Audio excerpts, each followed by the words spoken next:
So the Philippines enters one of the deepest and largest recessions that it has ever recorded, destroying years upon years of economic growth.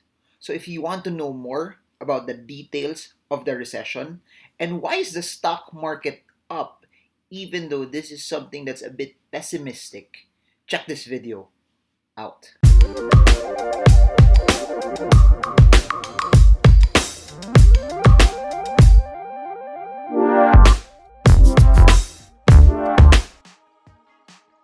Hey guys, so we're back again for another version of the podcast. And this is not something that's so exciting to talk about, but since we're talking about news, we're talking about data that could affect sentiment with regards to our investments and anything that pertains to the economy, it's something that we discuss here and it's something that we will tackle here as well. So, with that, I'll get the cat out of the bag first. Our GDP for the second quarter contracted by 16.5%, and this is one of the deepest, largest, and steepest contractions in our economic history, at least when they started recording GDPs. And for this video, I want to talk about recessions are cyclical. Why did we enter a recession? The details of this recession, what could be done to help steer up the economy? Is the worst over? Why did the Philippine Stock Exchange close up in spite of this? What should you do during a recession?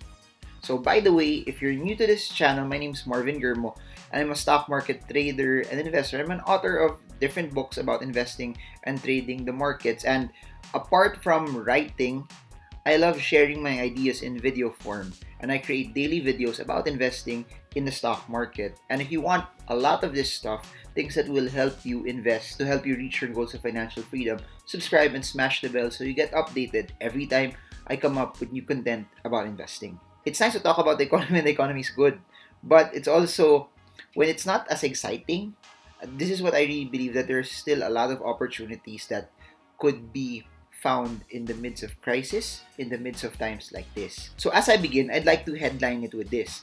Recessions, please remember this, they are cyclical. It's not a question whether a recession will happen, it's only a question of when. And I've been saying this over and over and over in a lot of the videos that I made. We have been in a very, very long economic season of growth. After the 2008 crash, we've seen markets and we've seen economies move up for more than a decade. And as you all know, things like that could never happen. You cannot see economies go up forever. You cannot see stock markets go up forever. There will be a point in time where what goes up must go down. And since they are cycles, everything that started to move up, it will hit a point in time that they will also start to move down. They will also start to correct. Everyone was expecting this. I was saying this in so many videos that a recession will happen, a crash will happen. We just don't know exactly when. We just don't know exactly what the trigger would be. And a lot of people were speculating that it would have been the trade war, it would have been Deutsche having a lot of troubles, the derivative exposures that they had, and a lot of other banks also being over leveraged. Then there was people talking about that the bubble could possibly be student loans in the US. But no one predicted, no one could have known that it would have been the coronavirus causing the whole world to be on lockdown. Though recessions are cyclical and we know that they will happen, we don't know what would trigger it until it's finally there, and we don't know also what shape or form and how long it would actually be. There will come a point in time that whatever was good, because of either exuberance or people not preparing or hedging at a certain level, it could cause markets, economies also to go down. Please remember, this video is being created 2020. At some point in the future, 2025, 2030, 2035, 2040, another recession will happen. And if you have not prepared today, allow yourself also that as you get out of this, you also have the ability to prepare so that when it happens again, you have better cash position, you're better equipped also to handle it. Why did we enter a recession? So people always think recessions are parang naghihirap na lahat ng mga tao, wala na makain, everything is in chaos. But the basic and technical definition of a recession, it's just basically this. A recession is two successive quarters where our GDP growth, where the GDP instead of growing is contracting. The videos that I created on the first quarter GDP and the months surrounding that, I mentioned that the first quarter GDP of 2020 was at negative 0.2% and then they adjusted it to negative 0.7 to note that the Philippines for the first quarter contracted. But I already mentioned it also in the previous videos that for sure, for the second quarter, we will also contract. For sure, for the second quarter, we will enter a recession. And I've said it also that the 0.7 or the 0.2 contraction for the first quarter only factored in 2 weeks of the lockdown and the Taal volcano disruption that happened at the start of the year. But as you all know already, that April, May, June, we had one of the strictest lockdowns in the world, that a big chunk of the economy was closed. If we saw the first quarter to be bad, where there wasn't really a strict lockdown yet, so the second quarter would be much worse than what we saw in the first quarter. And today was merely a validation of everything we talked about, that officially the Philippines, by the numbers, has entered into a recession. So GDP, negative 0.7% for the first quarter. GDP for the second quarter, 16.5%. Just to put numbers into it, that 16.5% contraction removed 680 billion pesos from the Philippine economy. So our economy was here, and because of us not growing, that 680 billion pesos that should have been there in terms of money wasn't there for the second quarter. So if you look at the January to June real GDP, it actually dropped 9% year on year. And I just want to say this also, since this recession is something that's so heavy, please remember that it was triggered by a pandemic. It was triggered by measures to somehow curb the pandemic and the fear of the pandemic. But since it's a pandemic, it's not something that's just happening in the Philippines. If you look at some of our neighbors that I've seen already disclose their economic data, Singapore also entered a recession with a 41.2% GDP contraction, which is also bad. That's bad. Indonesia also contracted, but in lesser extent at around 5.2%. So the reason why I'm saying this is it's not just an isolated incident. It's not just that it's happening only to the Philippines. It's happening to everyone else in the world. The lockdown, the pandemic, and everything that was done to protect us from the virus is what actually triggered all of this. Please remember, at the second quarter of the year was at the point where lockdowns were at its peak. And allow me to give you just some key figures also, so that at least you have a snapshot of what actually happened. At some point, a couple of months ago, they declared our unemployment was historically high. There were 17.7% unemployed, which was around 7.3 million Filipinos without jobs. That alone is a big impact already. Why? Please remember, and I've been saying this in a lot of the videos, if people have jobs, they spend. If they spend, wherever they spend, that business will make money. As that business makes money, they spend more, and the wheels will turn. Please remember, the Philippines is a consumption-driven economy. If people are spending less, that has a large ripple effect in the economy. And I also want to mention that remittances are lower because this is not just a pandemic here in the Philippines. Businesses around the world are closing down. Filipinos working in those businesses have lost jobs. When they lost jobs, or when they took pay cuts, or when their businesses were not as good, the remittances that they have been sending, one of our key pillars in the Philippines, are lower. And since they're lower, it greatly impacts the cars that people buy, the houses that people buy, the shoes that they buy, the food that they eat, etc. And that being said also, for the second quarter of 2020, consumer spending dropped by 15.5%, industrial production declined by 22.9%, services contracted by 15.8%. If I just add a silver lining to it, it was government spending that was relatively better at 22.1%. Then you also had agriculture at least doing better. But exports also dropped, and one of the worst that we had in record, by 37%. So just judging it by the numbers, it's not really good, but you already know it naman because you just looked out from your window wherever you were. The fact that there were no jeeps running, no tricycles running, no buses running, no cars running, traffic volumes were not as what it was before, that's already an indication of how badly hit the economy was. And the numbers that I just presented to you was just a representation, was just a snapshot, was just a showing of how badly hit we really were. And what could help all of this? I really believe they're crafting a stimulus program to buy an anak, and that could help, and I hope it helps, and I hope it gives a stimulus to a lot of the people that need it. And one of the things that could also help is infra spending. I hope that there's enough money still that could be used to continue to make a push for build, because this is something that could still somehow also salvage whatever is left, that could somehow give us a boost also in times like this.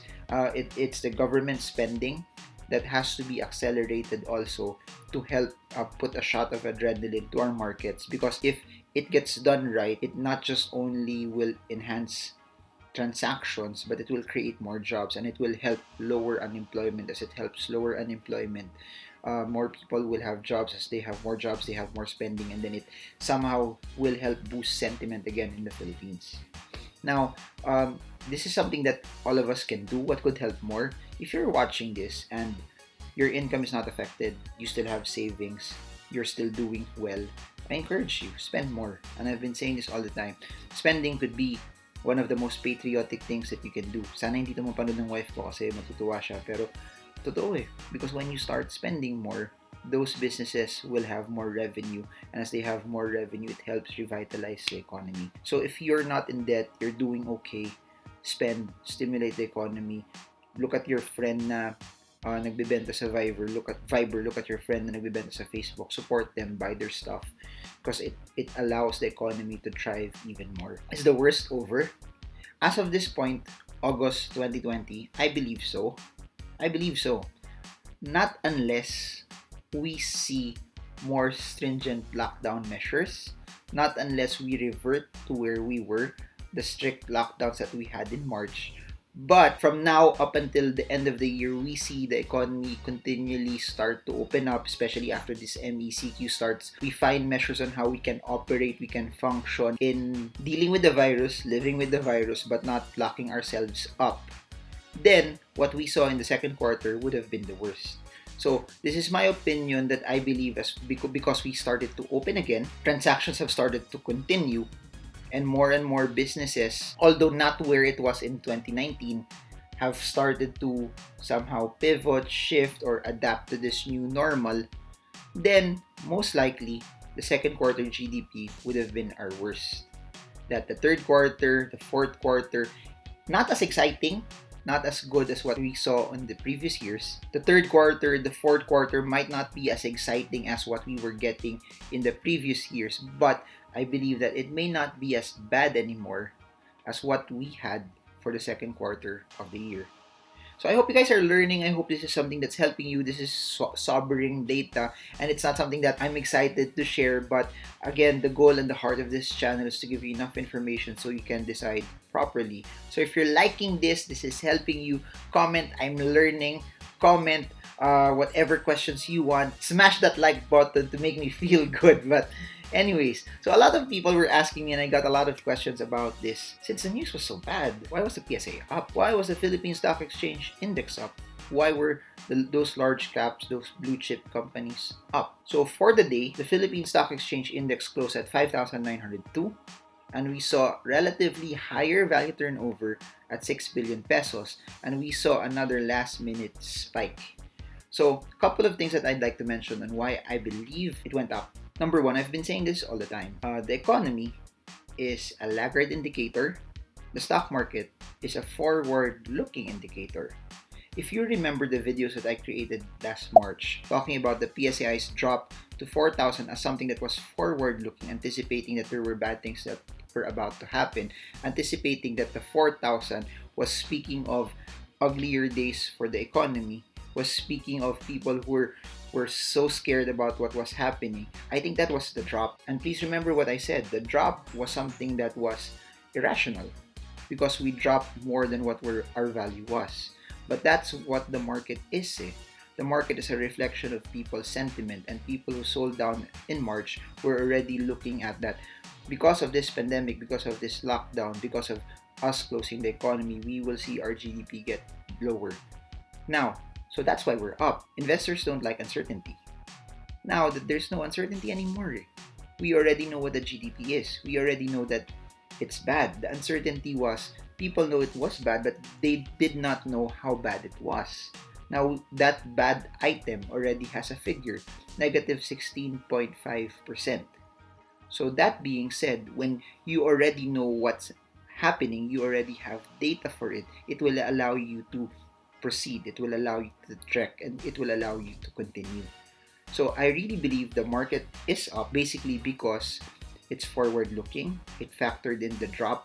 It factored in this bad economy that we had last March. And investors were maybe thinking that 16.5% is not as bad as what they projected it to be, especially if you would peg Singapore's numbers, that's around 40% contraction.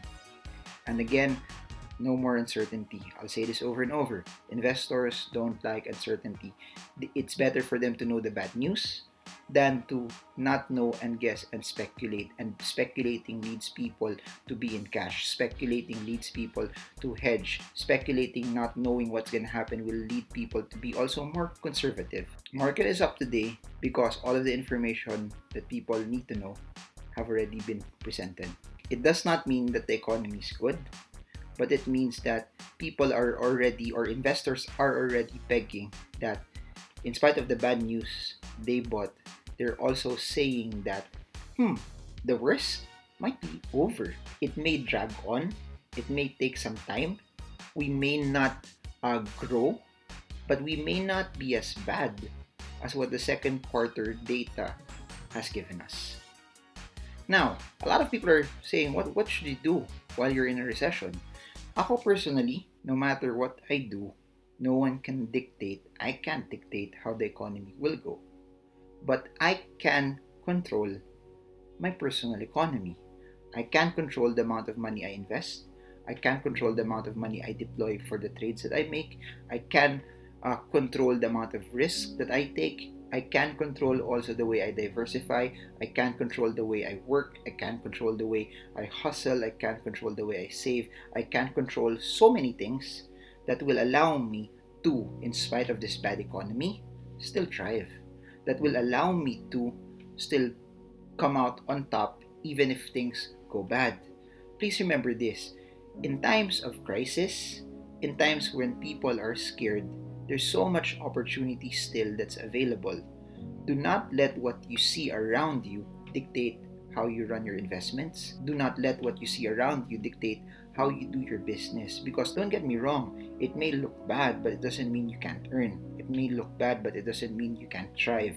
In the midst of crisis, in the midst of bad times, you can still come out on top.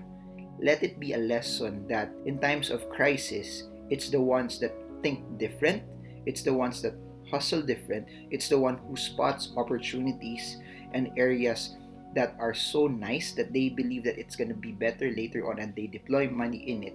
They're the ones that will win. So if you're scared, if you don't know what's going on, I highly suggest take a step back, pause, don't trade out of emotion, don't trade out of the fear, revisit your trading plan, revisit the companies that you bought. If the companies that you bought are still worth holding based on your analysis, regardless if it's fundamentals or technicals, regardless of what you see out there, you hold. And I've been saying this over and over, it may seem na paulit-ulit, but because it's my reality. If your parameters, on the other hand, are telling you to sell, to stay away from it, to avoid it, then you do so.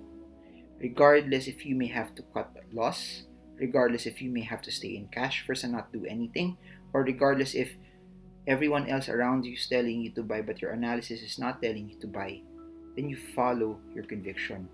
What will make you money in investing, what will make you money in this economy is when you have a plan and you stick to it and you have full conviction in it. Because it's people who have full conviction that will make money. It's people who deviate from what everyone else is doing are the ones that will make money. So I hope this is something that's helped you. I hope that this is something that's added value to you. If you have any questions, please feel free. Put them in the comment section and then I'll try to answer them. Nagre-reply naman ako. Nag-heart pa nga ako dun sa mga comments ninyo eh. Or I'm gonna make a new video on top of that. Or if it's a very, very personal question, slide a DM on my Instagram. Please follow me also on Instagram. I post a lot of inspirational stuff there as well because I really believe that that's what people need. We need a dose of inspiration also at this time. So there. Never lose hope, guys. We will get out of this. As what I said at the start, recessions are cyclical, but recoveries are too. It's not a question whether economy will go into recession, but it's also not a question also whether they will recover. And we shall recover. This too shall pass. The question is, what are you doing in the midst of all of this? Are you just standing by, standing pat, not doing anything? Or are you the one trying to learn, build a skill, deploy capital? After all is said and done, when we recover, it's those who ride, it's those who position, it's those who invested that will reap the benefits of it. And if there's just one thing that I want you guys to win. I want you guys to get as much as possible. And I want you guys also to smash the like button for the YouTube algorithm. And also, if you want to learn more about this, I have links in the description below about my books, about my online seminars, about all of the playlists that we have here in YouTube. For those who want to invest in US markets, you can click the eToro link as well. And everything else about me you can see in the description and you can just click them. And there, talk to you guys in the comment section, talk to you guys in Instagram, and I hope this is something that added tremendous value to you. This is Marvin Germo, and I hope this video helps you trade well, trade strong, trade smart. See you all again soon, guys, and God bless you all.